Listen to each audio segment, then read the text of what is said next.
ഇന്ന് എന്റെ ക്ലയന്റ് ലിസ്റ്റിലുള്ള ഒരാള് ഇലക്ട്രോണിക്സ് ഐറ്റംസ് ഒക്കെ സെൽ ഔട്ട് ചെയ്യുന്ന ഒരു വ്യക്തിയാണ്.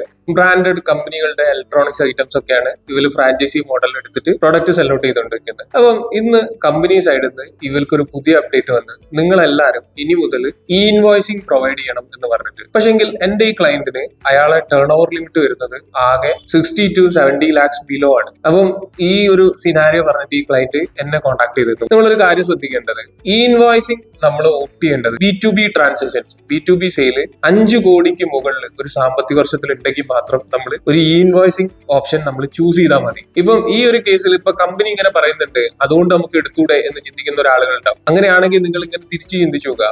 നിങ്ങൾ GST ഡിപ്പാർട്ട്മെന്റിനോട് നമ്മൾ കമ്മിറ്റ് ചെയ്യാണ് 5 CR മുകളിൽ എനിക്ക് ട്രാൻസാക്ഷൻ ഉണ്ട് എന്ന് പറഞ്ഞിട്ട്. എന്നിട്ടാണ് നമ്മൾ ഈ രജിസ്ട്രേഷൻ എടുക്കുന്നത്. നമ്മളെ ടേൺ ഓവർ ഇവിടെ ഉള്ളത് 60 ലക്ഷം 70 ലക്ഷം റുപ്യ ഒരു ഫിനാൻഷ്യൽ ഇയറിനുള്ളൂ. അപ്പൊ നമുക്ക് അതിന്റെ റിക്വയർമെന്റ് ഇല്ല. അപ്പൊ റിക്വയർമെന്റ് ഇല്ലാത്തടത്തോളം കാലം നിങ്ങൾ ഈ ഇൻവോയ്സിംഗ് കാര്യങ്ങൾ ഓപ്റ്റ് ചെയ്യാതിരിക്കുക. 5 CR മുകളിൽ നിങ്ങൾക്ക് ട്രാൻസാക്ഷൻ ഉണ്ടെങ്കിൽ നിങ്ങൾ നിർബന്ധപരമായിട്ടും ഈ ഇൻവോയ്സിംഗ് ഓപ്റ്റ് ചെയ്തിട്ട് തന്നെ B2B ട്രാൻസാക്ഷൻസ് ഒക്കെ ഈ ഇൻവോയ്സിംഗ് ത്രൂ തന്നെ നിങ്ങൾ ബില്ല് പ്രൊവൈഡ് ചെയ്യണം. അല്ലാത്ത ആളുകൾക്ക് ഇതിന്റെ റിക്വയർമെന്റ് ഇല്ല. അങ്ങനെയുള്ള ആളുകൾ ഈ ഇൻവോയ്സിംഗ് ഓപ്ഷൻ ഓപ്റ്റ് ചെയ്യാതിരിക്കുക.